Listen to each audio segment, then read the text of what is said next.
Ready to ditch clunky payment gateways and unlock seamless transactions on your website? In this video, we'll show you how to integrate Stripe, the powerhouse of online payments, giving your users a smooth and secure checkout experience, no matter what type of website you have. First, head over to Stripe.js and create your account. It's free.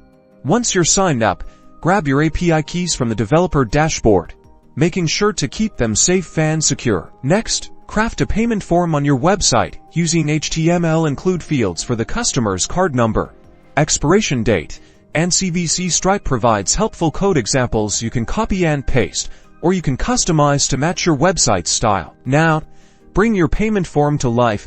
Use the Stripe.js library to securely collect the card details. On the client side, make sure you use a token to represent the card details instead of sending the information directly. On your server, use the Stripe API to create a charge with the token you got on the client. Remember to use your secret API key for this step. After processing the payment, make sure to send confirmation back to the user and save the transaction information in your database. Finally, customize the confirmation message to show a success message when the payment clears. This can be a simple thank you page or a more elaborate order summary, and that's it. Always remember to prioritize security when integrating Stripe. Never store raw card data on your servers. Use HTTPS on all pages that handle payment information, and keep your Stripe API keys confidential. With these steps, you'll be able to integrate Stripe into your website and provide a safe and easy payment experience for your users. Now go build something awesome.